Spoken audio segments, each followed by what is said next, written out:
안녕하세요. 여러분들 사연 귀동냥하며 마음에 많은 위로를 받고 있는 애청자입니다. 이 채널에는 주로 기혼자분들이 사연을 많이 올리시다 보니까 결혼과 관련한 에피소드들이 많은 것 같아요. 물론 그런 사연 중에서는 듣는 제가 화가 날 정도로 심한 일을 겪으신 분들도 많지만 제가 특히 좋아하는 사연은 여러 사건 사고를 겪으면서도 슬기롭게 문제를 해결하시고 사랑하는 사람과 알콩달콩 잘 사시는 이야기들입니다. 안타깝게도 제 결혼 생활의 마지막은 그렇지가 못했거든요. 그래서 여러분들을 잘 사시는 이야기를 들으면 참 흐뭇하기도 하다가 제 인생은 그렇게 흘러가지 못했다는 생각에 마음이 아리기도 합니다. 결론부터 말하자면 제 짧은 결혼 생활은 정말 이제 참담하게 끝이 났습니다. 평생 제 곁을 지켜주리라 생각했던 남편은 물론이고 저를 딸처럼 여겨준다 믿어 의심치 않았던 시모는 결혼 생활 내내 저를 기만해 왔으니까요. 오늘은 수치스러운 마음에 어디에도 제대로 털어놓지 못했던 제 결혼에 대한 이야기를 여러분께만 살짝 들려드리고자 합니다. 저희 집은 제가 태어날 때부터 제법 유복한 편이었어요. 외동딸로 자라면서 무언가 가지고 싶은 것을 갖지 못하거나 하고 싶은 것을 해보지 못한 기억이 없어요. 사실 제가 그리 욕심이 많은 편이 아니긴 하지만 그래도 저희 부모님이 다른 또래 친구들에 비해 제게 많은 것을 누리게 해주신 것이라는 것은 잘 알고 있어요. 방학 때마다 가족끼리 휴가로 해외여행을 다녀오는 것은 제게 아주 당연한 일상이었고 제가 먹고 입고 쓰는 것에서부터 과외 선생님까지 항상 제게 최고만을 두시는 부모님이셨습니다. 그렇게 부모님이 만들어주신 세상에서 좋은 것만 보고 제게 잘 대해주시는 사람들만 만나다 보니 제가 세상 물정을 몰라도 너무 몰랐던 모양입니다. 자라면서 그렇게 사람 조심해야 한다는 이야기를 부모님으로부터 귀에 못이 박히게 들었는데도 불구하고 그걸 걸러내지 못하고 그런 집에 시집을 갔으니까요. 저는 남편을 만나기 전에 시모를 먼저 만났어요. 대학을 졸업하고 딱히 취업하고 싶은 회사가 없었던 저는 무엇을 할까 고민을 많이 했었습니다. 부모님은 굳이 일하고 싶지 않으면 이것저것 부양으로 삼을 만한 것들 하나씩 배우다 좋은 사람 만나 결혼하라고 하셨지만 그렇다고 아무 일도 해보지 않고 부모님 돈만 쓰다가 쏠랑 시집가버리고 싶지는 않았습니다.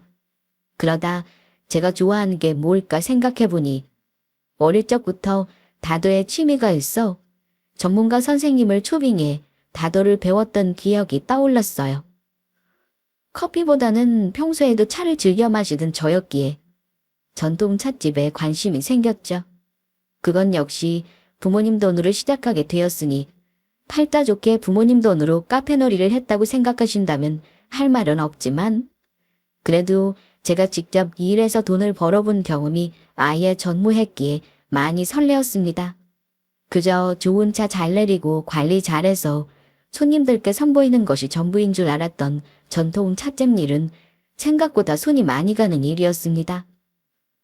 장사라는 게 그리 만만히 보고 시작할 것이 아닌데 제가 생각이 모자라도 한참 모자랐죠. 손님을 응대할 때에도 초반에는 버벅거리는 일이 많아서 한번 들리시고는 다시 찾지 않으시는 분들도 많았습니다. 시모는 몇 안 되는 초기 단골 손님 중에 한 사람이었습니다. 세상에, 이렇게 어린 아가씨가 잣집 주인장이세요? 난 당연히 알바인 줄 알았네. 나 시간 많으니까 당황하지 말고 천천히 내주세요. 그날도 얼마 되지도 않는 주문이 꼬여 손님들 앞에서 울고 싶은 걸 꼭 참고 들어온 주문을 떨리는 손으로 하나하나 서툰 솜씨로 쳐내고 있었어요. 대놓고 무안을 주시거나 기다리지 못하고 가시는 분들이 대부분이었으나 시모만큼은 웃는 낯에 인내심을 가지고 서툰 저를 기다려 주었습니다. 손님 한 분 한 분이 소중할 때였기 때문에 그렇게 부러워 귀한 시간을 내어 제 기회를 주시는 분들께 감사할 수밖에 없었습니다. 너무 오래 기다리시게 해서 죄송해요. 서비스로 제가 직접 빚은 다식도 함께 내왔으니 맛있게 드셔주세요. 세상에 너무 예쁘다. 내가 이 근처에서 이렇게 고급스러운 차 대접을 받게 될 줄은 몰랐네. 차향도 너무 좋고. 나 앞으로 여기 단골할 테니까 우리 자주 봐요. 처음엔 그저 서툰 사회초년생 위로해주겠다고 하신 말씀인 줄 알았는데 그 뒤로 시모는 정말 하루 걸러 하루 저희 찻집을 방문해 주셨습니다. 항상 상냥하고 웃는 낯으로 저를 대하는데 저도 첫 단골 손님인데 정을 주지 않기가 쉽지 않았습니다. 그렇게 저와 시모는 단순한 찻집 주인과 단골 손님 사이를 넘어 서로 사는 이야기까지 주고받는 가까운 사이가 되었습니다. 이렇게 참한 아가씨가 왜 아직까지 만나는 사람이 없을까? 세상 남자들이 다 눈이 멀었나 보다. 에이, 어머님만 저 그렇게 예쁘게 봐주시는 거죠. 시모 칭찬에 감면적게 웃었지만 사실 직전에 헤어진 남자친구의 어머니가 워낙 유별난 분이어서 제법 상처를 받았던 참이었습니다. 남자 자체는 조건이나 성격이 나쁘지 않은 편이었는데 결혼 상대의 가족들이 얼마나 중요한지를 막 깨달은 참이었어요. 그러다 보니 시모 같은 분이 내 시어머니가 되면 참 좋지 않을까 하는 생각이 자연스럽게 들었죠. 그러던 어느 날 시모가 조심스럽게 운을 떼었습니다. 내가 아가씨한테 너무 실례일 것 같아서 그동안 참았는데 놓치고 지나가기에는 내가 너무 아까워서 그래요. 우리 아들이 아가씨 또래인데 학교도 좋은 곳 나왔고 직장도 괜찮아요. 내 아들이라서가 아니라 생긴 것도 멀끔해. 아가씨가 워낙 참해서 이런 소리 하는 엄마들이 많을 것 같아 안 하려고 했는데 내가 아가씨 다른데 시집 가버리면 평생 후회할 것 같아서 말이라도 꺼내봐요. 그동안 부모님 통해서나 제 배경을 알고 연결해 주시라는 분들 통해서나 비슷한 제의를 여러 번 받은 적이 있었으나 한 번도 마음이 동했던 적이 없었습니다. 연애도 항상 자연스럽게 시작했고요. 그런데 시모만큼은 달랐어요. 저 정도로 상냥하고 따뜻한 분 밑에서 자랐다면 뭐가 달라도 다르지 않을까 하는 생각이 들었으니까요. 그렇게 저는 생전 처음 남의 소개를 통해 그것도 본인의 아들을 소개해주겠다는 소리에 덜컥 승낙을 해버렸습니다. 그렇게 처음 만난 남편은 본인 어머니를 꼭 닮은 사람이었습니다. 수수한 인상에 항상 웃는 낯을 유지하고 말투도 다정하고 배려심이 넘쳤어요. 조건 좋은 남자들은 주위에 많았으나 성격이 마음에 드는 남자는 의외로 찾기 쉽지 않았습니다. 그런 점에서 남편은 첫 만남에서부터 제법 좋은 점수를 딴 편이었죠. 무엇보다 마음에 들었던 건 남편 쪽에서는 처음부터 저를 마음에 들어하는 기색이었음에도 불구하고 저에게 부담을 주지 않으며 애를 쓰고 있다는 게 눈에 보였다는 거였어요. 아무래도 저희 어머니가 희연 씨 찻집 단골이시기도 하고 어른이기도 하시니까 기현 씨 입장에서는 오늘 이 자리가 거절하기 힘든 자리였을 거라는 거 압니다. 저야 그 덕에 희연 씨 같이 좋은 분 만나게 되었으니 어머니께 감사드릴 일이지만 그렇다고 두 번째 만남까지 희연 씨에게 부담을 드리고 싶지는 않아요. 혹시 다시 뵐 수 있는 기회가 주어진다면 그때는 다른 부담감 없이 오로지 희연 씨 뜻만 반영되었으면 합니다. 그 말을 끝으로 남편은 연락을 이어갈 고삐조차 제게 쥐어주었습니다. 제 연락처를 받아가는 게 아니라 본인 연락처 쪽지를 제게 남기고 간 거죠. 다소 고전적으로 보이는 수법이기는 합니다만 그래서 직전에 남편의 한 말이 더 진정성 있게 느껴졌습니다. 결국 저는 남편에게 연락을 했어요. 그렇게 저희 연애가 시작되었고 애초부터 저희 두 사람을 연결시켜 주었던 시모가 뛸 듯이 기뻐했던 건 당연한 일이었습니다. 예의 바르고 다정한 남편 성콤에 저희 부모님도 흡족해 하셨습니다. 그렇게 1년여간의 연애 끝에 남편과 결혼하게 되었습니다. 결혼 생활은 안정적이었어요. 남편은 한결같이 다정했고 시모와는 결혼 전에도 좋았던 사이가 더욱 좋아졌습니다. 딸 같은 며느리라는 말 흔히 많이들 하시잖아요. 하지만 진실로 저 말에 공감하는 고부 사이는 그리 많지 않을 겁니다. 그럼에도 불구하고 시모는 정말 저를 딸처럼 대해주셨어요. 어떨 때는 저희 친정엄마보다 더 저를 살뜰하게 챙겨주시는 것 같다는 기분을 느낄 때도 있었어요. 내가 자식이라고는 우리 형우 하나뿐이지 않니?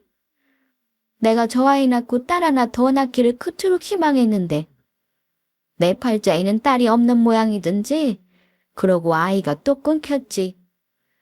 그래서 너한테 얼마나 고마운지 몰라. 요즘 시어머니 싫어하는 며느리들이 그렇게 많은데 나만 마음이 있다고 며느리랑 가깝게 지낼 수 있는 게 아니잖아. 이렇게 너처럼 살갑게 지내주는 며느리를 맞았으니 내가 딸복이 없는 대신 며느리 팔자가 넘치는 모양이야. 애초에 어머니께서 제게 살갑게 대해주지 않으셨으면 이렇게 잘 지내는 게 어떻게 가능했겠어요. 딸이랑 하고 싶으셨던 거 저랑 같이 다 해봐요, 어머니. 아닌 게 아니라 한 세대를 뛰어넘는 나이 차에도 어떻게 이렇게 잘 맞을 수가 있나 싶을 정도로 시모와 함께하는 시간은 즐거웠습니다. 오죽하면 남편이 이런 소리를 할 정도였어요. 가끔 보면 당신은 내가 아니라 우리 어머니랑 결혼한 것 같아. 내가 우리 엄마 아들 아니었으면 당신 나랑 결혼 안 했을 거지. 어머, 들켰네? 당신 최고 장점은 어머니 아들로 태어난 거야. 이렇게 좋은 아내를 얻게 해주신 어머니께 늘 감사하는 마음으로 살아. 알았지? 그럼요. 여부가 있겠습니까? 하하하하하. 남편과 농담처럼 주고받았지만 아주 근거가 없는 소리는 아니었어요. 애초에 결혼 전에 수많은 소개 자리가 있었음에도 불구하고 흔들린 적 없는 저였으니까요. 물론 직접 만나본 남편이 좋은 사람이라 생각했기에 결혼까지 이어졌겠지만 시모의 아들이 아니었더라면 만남의 기회조차 없었을 거란 건 사실이었죠. 결혼하고 4년이 가까워지도록 아이가 생기지 않아 마음고생을 할 때에도 제게 가장 큰 마음의 위로가 된 건 역시 시모였습니다. 시험관 시술이 번번이 실패로 돌아갈 때마다 몸도 마음도 부서지는 것만 같았습니다. 그럴 때마다 시모는 항상 제 옆을 지켜주셨죠. 희연아, 나는 앞으로 만날 수 있을지 없을지도 모르는 손자보다 네가 더 중하다. 이렇게 네 몸 망가지면서까지 손자 원하지 않아. 그건 효우도 마찬가지일 거야. 그러니까 이제 시험관은 그만하자. 응? 어머니, 죄송해요. 얼른 아이 가지고 싶었는데 남들은 다들 쉽게만 생기는 것 같은데 저한테는 왜 이렇게 힘든 건지 모르겠어요. 죄송해요, 어머니. 그런 소리 말래도 우리한테 미안할 거 하나도 없다. 이제 그만하고 네 몸 추스르는 것만 생각하자. 말씀은 저렇게 하셔도 보통 시댁에서 아이를 더 원하잖아요. 그럼에도 저렇게 말씀해 주실 수 있다는 게 며느리인 제 입장에서는 그저 대단하게만 느껴졌어요. 사실 그 즈음에는 저희 부모님도 저렇게까지 말씀하시지는 못하셨거든요. 제가 스트레스 받을 걸 뻔히 아시니 손자를 바라신다는 걸 대놓고는 말씀하시지 못하셨지만 그렇다고 시험관 시술을 그만두라는 말씀까지는 차마 말씀하지 못하셨다는 걸 알고 있었어요. 그러다 보니 저도 모르게 제 친정 부모님들보다도 시모에게 심정적으로 더 많이 의지를 하게 되었습니다. 남편과 시모 모두 이제 괜찮으니 시험관 시술을 그만두라고 말씀은 하셨지만 저는 쉽사리 포기할 수가 없었습니다. 두 사람 걱정할까봐 당분간은 쉬겠다고 말해놓고서도 예약은 취소하지 않았습니다. 원래 제가 아이들을 좋아하기도 했지만 저렇게 좋은 사람들의 핏줄이라면 정말이지 제 모든 걸 줘도 아깝지 않을 정도로 아이를 사랑할 자신이 있었거든요. 그저 찾아와 주기만 한다면 다른 건 바라는 것 없이 그저 그것만을 바라고 또 바랐습니다. 남편이 출장을 떠나기 전날까지도 시험관 시술 예약은 여전히 취소하지 않았습니다. 마침 남편이 자리를 비운 며칠 동안 주사 시술을 받으면 되니 차라리 잘 됐다 싶었어요. 시험관 시술이 생각보다 쉽지 않아서 주사 맞고 한동안은 늘 컨디션이 좋지 않았습니다. 이번에는 남편 몰래 주사 맞는 걸 들키지 않고 지나갈 수 있겠다 싶었어요. 출장 갈 짐은 다 잘 챙겼지? 이번에는 일주일이나 된다니 기획인 길다. 아무래도 해외 출장이니까 며칠 만에 해외 다녀오는 건 무리더라고. 당신 혼자 두고 다녀오는 게 마음이 쓰여 그렇지.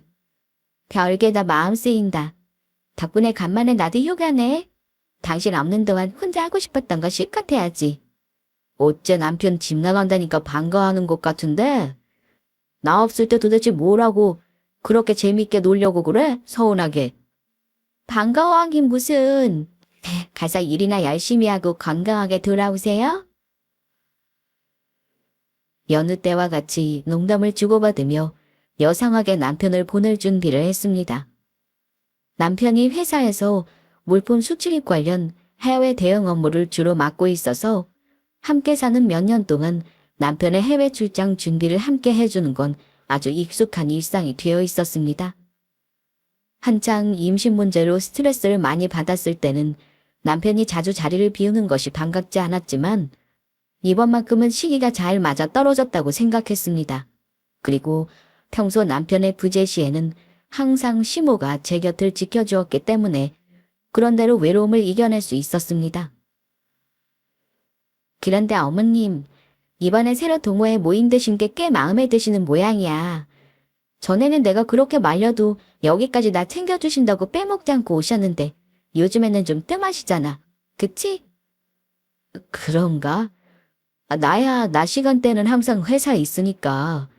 그렇다고 어머니가 당신한테 소홀하실 분은 아니신데 어머니야 당신 아들인 나보다 당신을 더 자식처럼 대하시잖아. 별 생각 없이 한 말이었는데 제가 서운해한다고 받아들인 모양인지 남편이 퍽 과장된 몸짓으로 제 기분을 풀어주려고 들었습니다. 그러나 정말로 그런 생각은 하지 않았어요. 그간 시모가 제게 어지간히 정성을 쏟아 주셨어야죠. 소홀은 무슨, 며느리가 돼서 효도를 해도 모자랄 판에 항상 걱정만 끼쳐서 내가 얼마나 죄송했는데 모자란 며느리 돌봐주신다고 말년에 편하게 지내시지도 못하게 하는 것 같아서 늘 신경 쓰였는데 지금이라도 마음 맞는 분들 만나서 즐겁게 지내신다고 생각하면 내가 얼마나 마음이 놓이는지 몰라. 이번에 어머님 뵈면 친구분들이랑 마시는 거라도 좀 잡수시라고 용돈이라도 드려야겠어.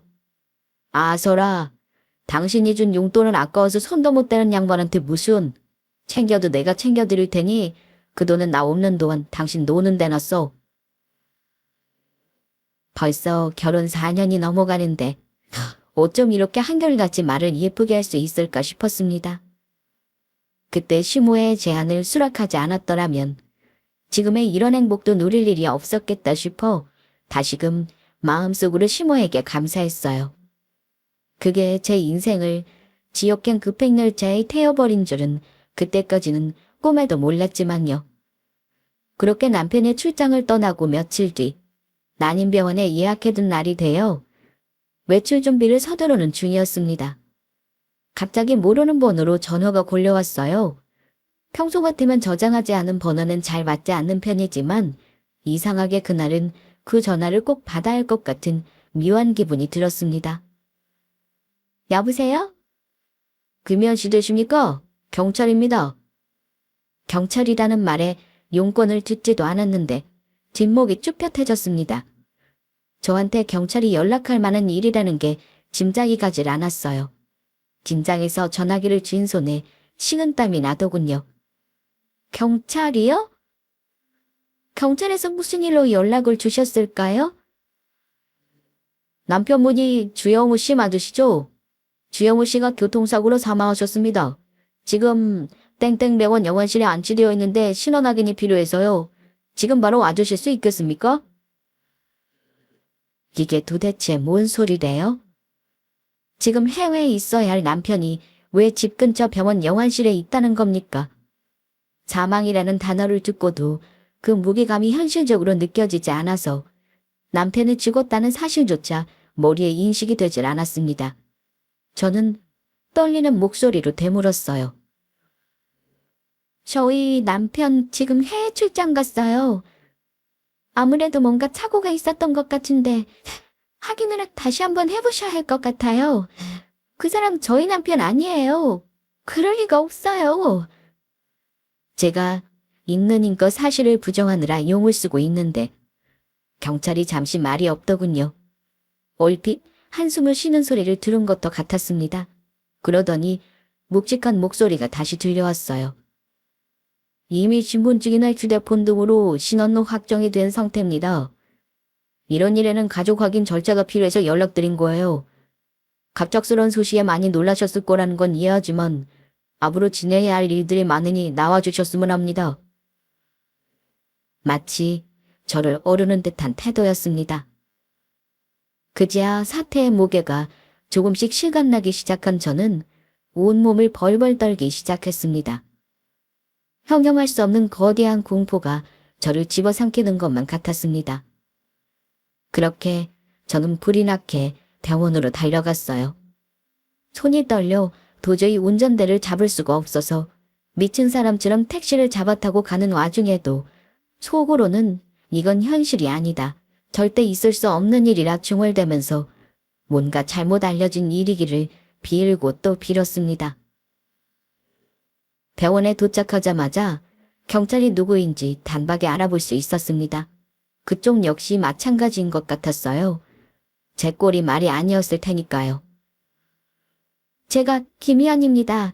주영호 부인이에요. 우리 남편 지금 어디 있어요? 정말 우리 남편은 맞아요?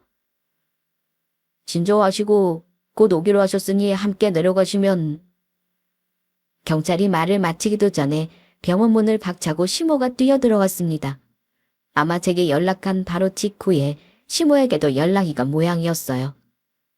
아들이 죽었다는 소식을 들었는데 시모라고 멀쩡한 이가 없었죠.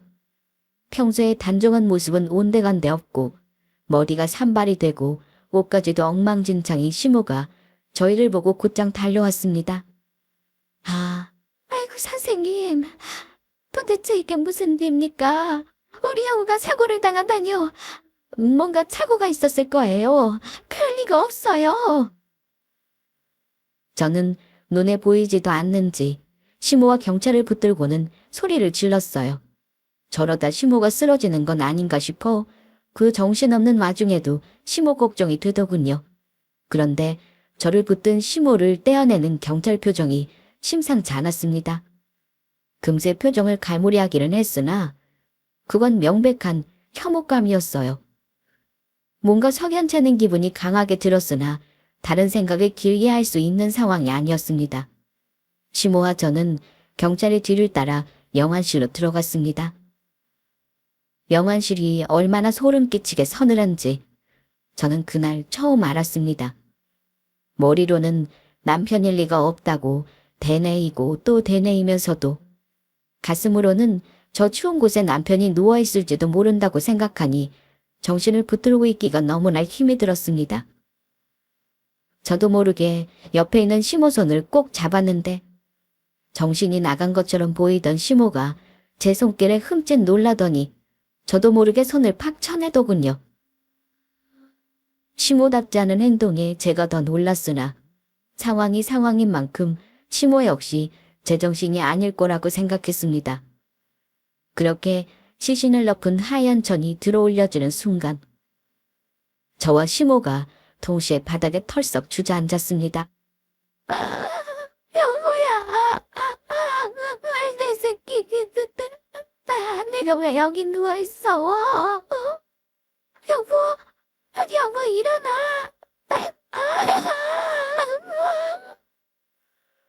믿고 싶지 않았지만 싸늘한 죽음이 되어 누워있던 사람은 제 남편이 맞았습니다.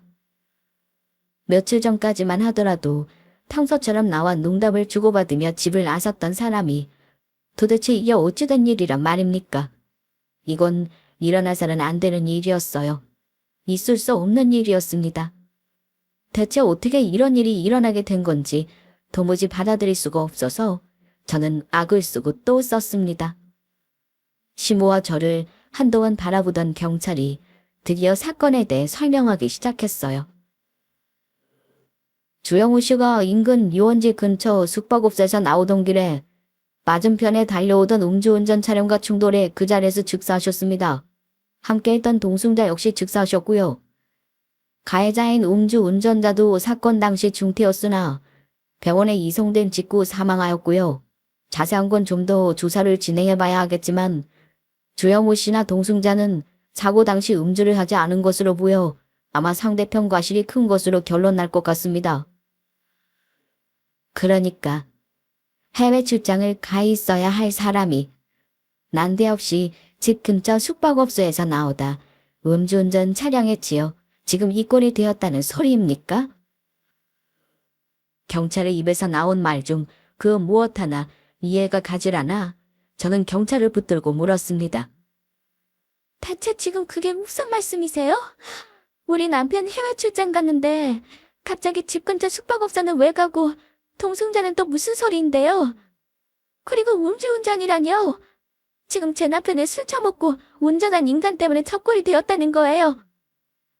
제가 그 난리를 피우는 동안에도 제 아들만 붙들고 울던 시모가 시신을 다시 안치하려는 직원에게 달려들었습니다.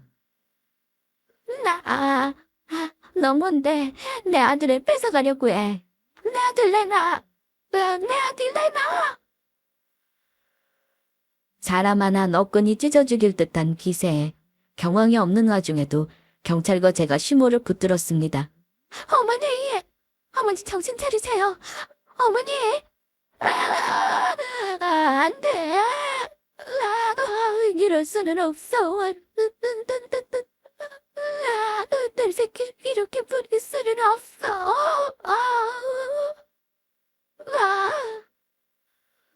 악을 쓰던 시모 몸이 축 늘어졌습니다.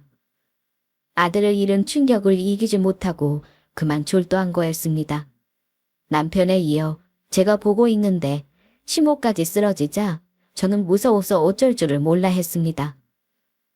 어머니, 우리 어머니 어떻게 도와주세요. 도와주세요. 누군지도 모르고 도움을 청하는 저를 보는 경찰 눈이 찌푸려지더군요. 그때는 정신이 없어 신경 쓰지 못했는데 지금 생각하면 그 경찰 입장에서 제 꼴이 얼마나 기가 막혔을까 싶습니다.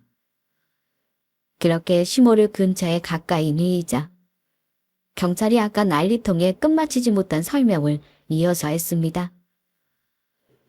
아까 말씀드렸다시피 사고 당시에 주영우 씨는 운전석에 앉아 계셨고 보조석에 한 사람이 더 동승해 있었습니다. 신분증과 휴대전화로 신원은 이미 파악했고요. 자세한 건 지금 휴대전화를 열어 조사 중에 있어서 좀 더 있어야 확실하게 말씀드릴 수 있겠으나 최근 통화 기록과 메시지 등을 열람해 본 결과 동승자와 주영우 씨가 내연관계였던 것으로 보입니다. 이게 도대체 무슨 소리예요? 남편은 여자라곤 저밖에 모르는 사람이었어요. 출장을 가거나 회사에 있을 때가 아니면 외출도 잘 안 하는 사람이었습니다. 뭘 하든 저와 함께하는 사람이었어요. 제가 제 인생을 통틀어 만난 사람들 중 가장 자상한 사람이었습니다. 그런 사람이 내연관계라니요. 그러니까 나 몰래 여자를 만나고 있었다. 그 소리입니까? 그러니까 경찰관님 말씀은 지금 제 남편이 해외 출장 간다고 저를 속이고 그것도 집 근처에서 여자랑 모텔에서 놀고 나오다 개쥐굼을 당했다. 이 말씀이신 거예요. 보호자분 그만 진정하시고 아직 들으셔야 할 얘기가 더 있는데. 말을 마치기도 전에 저희 친정 부모님이 튀어 들어오셨습니다. 남편 시신을 확인한 직후 걸려온 전화를 받은 건지 아닌지 기억도 잘 나지 않았는데 제가 워낙 정신을 못 차리고 있으니 그걸 경찰분이 주워다가 대략의 상황 설명을 한 모양이었습니다. 차 위에 갑작스런 사망 소식에 혼비백산에 달려온 친정 부모님을 보자 그제야 제가 당한 일의 무게가 실감이 나기 시작하면서 다시 한번 울음이 터져나왔습니다. 엄마, 이제 어떡해.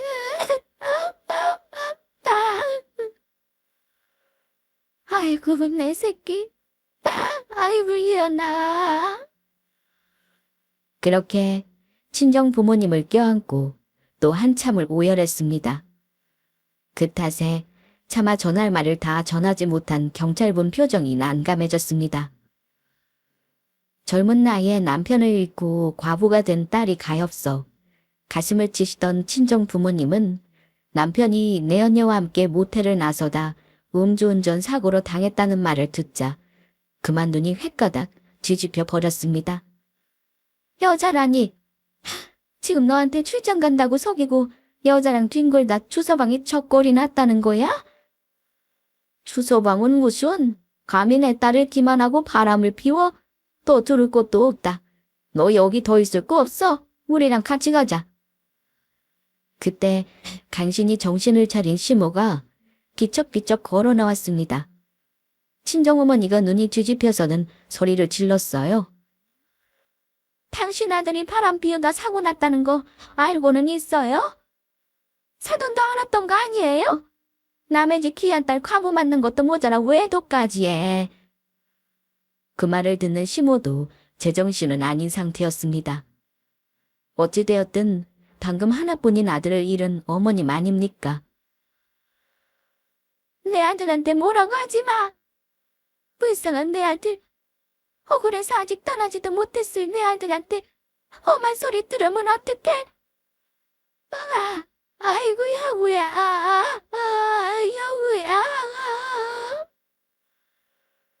그렇게 병원이 또다시 떠들썩해졌어요. 서로 우악스럽게 대거리를 하는 친정엄마와 시모. 당장 여기서 나가자며 제 팔을 잡아 끄는 친정 아빠까지 저를 정말이지 미치게 만들었습니다. 그만 좀 해요. 지금 사람이 죽었어요. 이게 도대체 어떻게 돌아가는 건지 머리가 터질 것 같아도 일단은 나랑 결혼해서 살던 내 남편이 죽었다고요. 제발 그만들 좀 해요.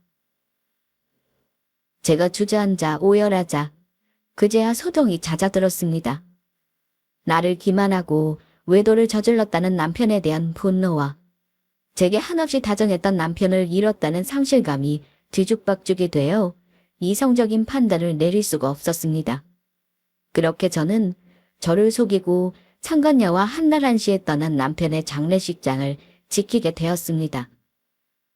저희 부모님 얼굴이 못마땅함으로 가득 찼으나 혹시나 충격에 제가 뒤로 넘어가지 않을까 싶어 그저 제 옆에 꼭 붙어 계셨어요. 그렇게 얼마인지도 모를 시간이 지나고 경찰분이 장례식장으로 다시 저와 시모를 찾아오셨습니다. 또 무슨 일이세요? 저희가 더 들어야 할 말이 있어요? 말이 곱게 나가질 않았습니다. 그런 저를 물끄러미 보더니 이내 경찰분이 몸을 돌리고는 시모에게 물었습니다. 김미자 씨, 아드님이신 주영우 씨 내연녀분 통화 기록을 확인해 본 결과 두 분 통화가 매우 잦으셨던 걸로 확인되던데 이유가 있으실까요? 이전에 이미 내연녀와 알고 지내는 관계였으니까 두 분 관계에 대해 설명할 수 있겠어요? 더 들을 이야기가 있나 싶었는데 정말 끝도 없이 몰랐던 사실이 드러났습니다. 경찰분 말씀에 제가 고개를 획 돌려 시모를 쳐다봤어요. 남편이 저를 속였다는 사실도 믿을 수 없는데 저를 마치 제 자식처럼 보듬어 주시던 시모까지 저를 기만했다면 정말이지 버틸 자신이 없었습니다. 제 옆에서 같이 그 말을 듣던 친정 부모님의 분노가 이만저만이 아니었습니다. 도대체 이건 무슨 소리예요? 이봐요.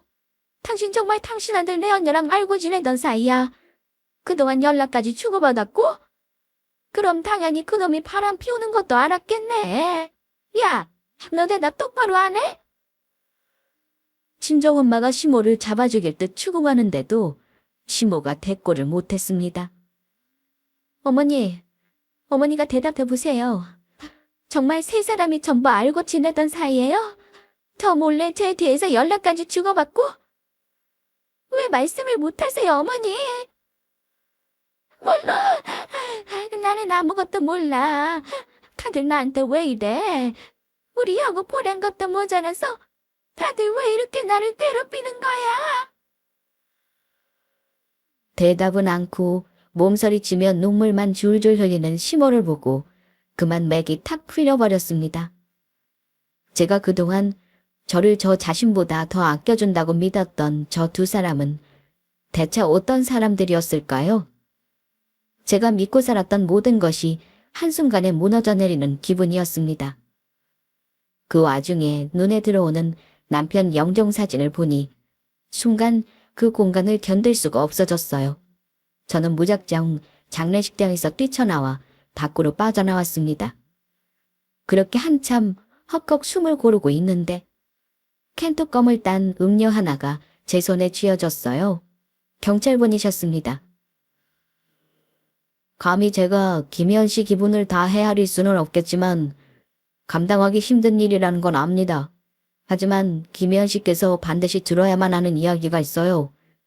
괜찮으시겠어요? 더 이상 이 모든 일을 외면만 하고 있을 수는 없었습니다.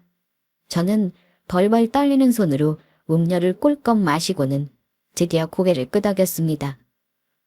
그렇게 듣게 된 모든 일의 전말은 그야말로 충격의 연속이었습니다. 김미자 씨와 내연녀가 아주 가까운 사이였던 걸로 보입니다. 내연녀 집안이 아주 부유한데 연락한 내용을 보면 부모와 감정적으로 크게 마찰을 빚고 있었던 것 같아요. 김미자 씨는 그걸 이용해서 내연녀와 가까워진 것 같고요. 내연녀가 김미자 씨에게 정서적으로 의지를 많이 했던 것 같습니다. 주영호 씨도 김미자 씨가 직접 내연녀에게 소개시켜줬고요. 내용이 조금 차이가 있으나 누가 들어도 남편과 저를 만나게 한 과정과 소름 끼치도록 유사한 부분이었습니다. 그러면 애초에 내게 그리 살갑게 대한 것도 이렇게 목적이 있었던 건가 하는 데까지 생각이 미치자 온몸이 오싹해졌습니다. 그 여자는 그 사람이 유부남인 거 알고 있었대요? 유부남이라고 알고 있었던 것 같긴 한데 김미자 씨와 주영우 씨 모두 이혼 조정 중이라고 속였더군요. 이혼 직전이니 당연히 이혼이 마무리되면 본인이랑 결혼할 거라고 생각했던 것 같고요. 이혼이라니요. 여전히 제게 다정했던 남편 모습을 떠올려 보니 그렇게 평소같이 다정하게 굴면서 속으로는 나를 버리고 더 돈 많은 여자에 갈아탈 생각을 했다는 게 소름이 끼쳐 미칠 것 같았어요. 그보다 정말 아쉬워할 건 따로 있어요. 아무래도 김미자 씨와 주영호 씨가 김희연 씨에 대한 살인 공모를 했던 것 같습니다. 부글부글 끓던 속이 그 말 한마디에 고요해졌습니다. 살인이라뇨. 지금 그 두 사람이 저를 기만한 것도 모자라서 죽여 없애려고 했단 말이에요. 기만당해 이혼당한 것만으로도 성에 차지 않았답니까? 믿을 수 없는 사실이 끊임없이 드러나자 이게 정말 내가 겪고 있는 현실이 맞나 싶었습니다. 사람이 어떻게 그래요? 사람이 사람에게, 그것도 마치 나를 세상에서 가장 사랑한다는 것처럼 굴었던 그 두 사람이 어떻게 제게 이럴 수가 있습니까? 김희연 씨가 평소에 아이가 생기지 않아 그 문제로 스트레스를 많이 받았으니 그걸 이유로 삼아 우울증을 앓는 것처럼 유서를 꾸미자는 이야기가 메시지로 남아 있었습니다. 김희자 씨 휴대폰 인터넷 검색 기록에 차량 안에 번개탄을 피워 자살하는 방법이 남아있기도 했고요. 아직 계획이 실행되지 않았고 주영호 씨가 저렇게 갑자기 사망할 줄은 몰랐으니 증거가 될 만한 통화 기록이나 메시지, 인터넷 검색 기록이 삭제되지 않고 그대로 남아있어 확인할 수 있었어요. 그 말에 제가 머리를 감싸쥐고 주저앉았습니다. 이러다 정말 머리가 터져 죽는 건 아닐까 싶었습니다. 저를 죽이려고 했다고요? 나를 기만한 것도 모자라. 내 남편 옆에 여자를 찍어 붙인 것도 모자라. 이혼도 아니고 나를 죽여 없애려고 했다고? 이런 말씀 드리기는 송구스럽지만 남편분 사고가 나지 않았다면 조만간에 김희연 씨에게 큰일이 벌어졌을지도 모릅니다. 갑자기 충격적인 일들을 너무 많이 겪으셔서 받아들이기 힘드신 건 압니다만 솔직히 아까 장례식장에 서 계신 모습을 보는데 이건 아니다 싶더라고요. 원래 수사가 제대로 마무리된 후에야 말씀을 드리는 게 맞습니다만 지금 김미자 씨도 제정신이 아닌데 혹시 김희연 씨에게 무슨 짓을 저지를지 몰라 알려드리는 거예요. 그 말을 듣고 제가 미친 사람처럼 도로 장례식장으로 뛰어들어갔습니다. 혹시 무슨 일을 치나 싶어 경찰분도 다급히 쫓아왔어요. 그렇게 피적피적 장례식장 주변을 둘러보는데 남편 장례식장에서 좀 떨어진 곳에 웬 젊은 여자 영정이 걸린 장례식장이 제 눈에 들어왔습니다. 순간 강하게 드는 예감에 경찰분을 돌아보았더니 경찰분 표정이 당황해 굳어 있었습니다. 네. 바로 남편과 시모가 저 대신 새롭게 뜯어먹을 대상으로 삼았던 바로 그 내연녀의 장례식장이었습니다. 있는 집이라 들었던 것처럼 경황이 없는 와중에도 근조 화환들이 참 휘황찬란했습니다. 딱 봐도 장례식장 규모도 남편보다 훨씬 컸어요. 아마 급하게 이 병원에서 구할 수 있는 수준으로는 최고 수준으로 준비된 것 같았습니다. 밖에서 안을 들여다보니 저희 친정부모님 나이대 부부가 서로 얼싸안고 영정사진을 보며 하염없이 눈물을 흘리고 있었습니다. 제 남편과 외도를 난 내연녀에 대한 분노의 감정이 일렁이면서도 저처럼 아무것도 모른 채 그 두 사람에게 진심을 농락당하고 놀아났을 여자를 생각하니 미워할 수만도 안쓰러워할 수만도 없는 복잡한 감정이 휩싸여 가슴이 와르르 무너지는 것만 같았습니다. 그 길로 돌아서 남편 장례식장으로 들어가자마자 저는 시모 머리채를 휘어잡았습니다. 정신 나간 듯이 제 기세에 머리채를 잡힌 시모는 물론이고 저희 친정 부모님까지 놀라 뒤집어졌어요. 이거나 너 뭐야? 이게 무슨 짓이야? 아이고 영우야. 내년야말로 나한테 무슨 짓을 한 거야? 처음부터 나를 기만한 것도 모자라서 아예 나를 잡아주길 생각이었어. 네 아들은 따라가고 싶은 모양인데 내가 오늘 그 소원 이뤄주마. 그러고는 시모를 우악스럽게 끌고 남편 장례식장을 나왔습니다. 도대체 어디서 그런 힘이 나왔는지 모르겠어요. 검은 상복을 입은 두 여자가 서로 엉켜있는 걸 보고 장례식장 건물에 있던 모든 사람들의 시선이 집중됐습니다. 저는 그에 아랑곳하지 않고 여전히 시모 머리채를 틀어쥐고 아까 받은 내연녀 장례식장으로 들어갔습니다. 그리고는 상절을 향해 소리쳤죠. 나 주영은 부인 되는 사람입니다. 그 말에 내연녀 부모가 저를 확 돌아봤습니다. 그 기세로 보아 제 딸이 어쩌다 죽은 건지 어느 놈과 붙어먹다 그 꼴이 된 건지는 알고 있는 것 같았습니다. 댁 따님이 어떤 놈이랑 붙어먹은 건지 부부가 어떤 악기인 건지는 알아야 할 것 같아 왔습니다. 부부가 돼서 댁 따님이 처음부터 저 모자한테 공사당한 건 알아야 하지 않겠습니까? 제 말에 내연녀 부모는 물론 시모같이 새파랗게 변하더군요. 남의 목숨 파리 목숨으로 알더니 정작 제 신변에 위협을 느끼자 뻔뻔하게도 무서운 줄은 아는 모양이었어요. 너 지금 무슨 소리를 하는 거야? 이거 맞나? 왜? 돈에 눈 말아서 나 우울증으로 위장해 죽이려고까지 해놓고는 당신은 겨우 이 정도도 못 견디겠어. 입 다치고 있어. 어제든 분풀이하고 싶다는 건 알지만 그래도 우리 딸 장례식장이에요. 그만해요 제발. 내가 이 말 안 해주면 댁딸 억울해서 눈도 제대로 못 감을 텐데 정말 괜찮겠어? 당신 딸내미 처음부터 이 여자 재산 노리고 꼬여내서 내 남편한테 갖다 붙인 거야. 그 말에 내연녀 부모가 우뚝 굳어버렸습니다. 불륜남과 음주운전 사고를 당했다는 정황까진 들었어도 그 전말에 대해서는 알 리가 없었겠죠. 당신 딸, 당신들이랑 사이 안 좋았다면서 그거 알고 이 여자가 살살 꼬여내서 둘도 없는 좋은 사람인 척 해주고 제 물주로 삼으려고 했다고. 내가 어떻게 이렇게 잘하는 줄 알아? 이 두 모자. 나한테도 처음에 그렇게 접근했거든. 나도 내 친정엄마보다도 이 여자가 날 더 사랑해주는 줄 알았어. 세상에서 나를 가장 아껴주는 사람인 줄 알았다고. 그러더니 나보다 뜯어먹을 거 더 있어 보이는 당신네들 딸 보고는 나 죽여 없애고 그 자리에 당신 딸 끼워 나오려고 했다는 소리야. 4년 넘게 같이 산 나도 더 좋은 조건 생기니 뒤도 안 들어보고 죽여 없애려고 했는데 당신 딸이라고 못 달랐을까? 이따위 인간들하고 얽혔는데 오늘 이렇게 가지 않았다고 해서 당신네 딸 최후가 평화로웠겠어? 그 말을 끝으로 시모 머리채를 집어던지듯 바닥에 패대기 쳤습니다. 마치 맹수리에 먹이를 집어던지는 심정으로 말이죠.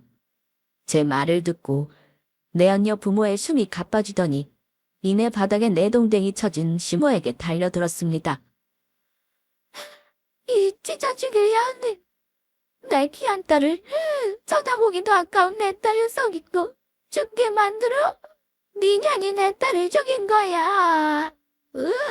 내 더러운 아들내미랑 네 년이 내 딸을 잡아먹었어. 그 둘이 정말로 시모를 패죽일 기사로 마구잡이로 때리기 시작했습니다. 주변에서 말려야 하는 것 아니냐며 웅성대면서도 아무도 곁으로 가지 못했어요.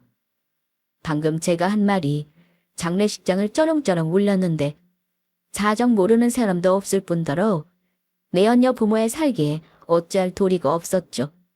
저러다 시모가 맞아 죽는 게 아닌가 싶었으나 안타까운 마음은 눈꽃만큼도 들지 않았습니다. 그냥 저대로 맞아 죽었으면 싶은 생각도 잠깐 들었습니다. 그렇게 한참을 맞다 도저히 안 되겠다 싶었는지 시모가 고래고래 악을 썼습니다. 그래! 내가 내 아들이랑 잘 살아보겠다고 그런 건데 뭐가 그렇게 잘못됐어? 없는 사람들은 평생 없이 살아야 해? 내가 너들 딸한테 얼마나 잘해줬는데. 그럼 됐잖아. 너들도 못해주는 거 내가 다 해줬는데 내 새끼까지 잃은 내가 왜 이런 취급을 당해야 해?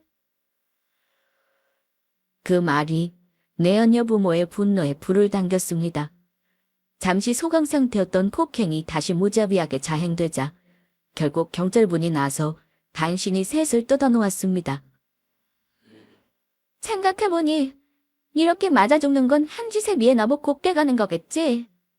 당신들, 당신 딸 잡아먹은 이 여자 설마 이대로 편히 여생 보내다 죽게 할 생각은 아니겠지? 나는 이 더러운 집구석에서 이만 사라져 줄 테니 다음 일들은 당신네들끼리 한번 잘 해결해보세요. 저보다는 힘께나 쓰는 집안이라는 내언녀 부모들이 알아서 시모의 남은 인생을 잘근잘근 밟아줄 터였습니다. 그래봤자 저들 딸도 불련남이랑 노란한 건 매한가지인데 제 딸은 죄 없는 인간인 양 구는 내언녀 부모 꼴도 우스웠으나 어쨌든 그 여자는 죽음이라는 무거운 죗값을 치러야 했으니까요. 결국 시모는 사기죄로 구속되었습니다. 내언녀 쪽에 큰 금액은 아니어도 금전적으로 손도 벌린 모양이었습니다. 물론 내언녀야 그냥 주자는 마음으로 한 일이었겠으나 내언녀 부모가 없던 혐의도 만들어낼 기세였으니 있는 일로 간방 신세를 지게 하는 거야 일도 아니었을 겁니다. 뒤늦게 무슨 바람이 분 건지 구치소에 있는 내내 시모에게서 제발 면회 한 번만 와달라는 편지가 끊임없이 왔으나 단 한 번도 응하지 않았습니다.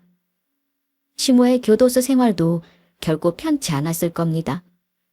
자식 잃은 부모의 분노란 시이 잠재워질 성취할 것이 아니니 그 안에서 무슨 수를 썼을지는 내언녀 부모와 시모만 알 일이었죠.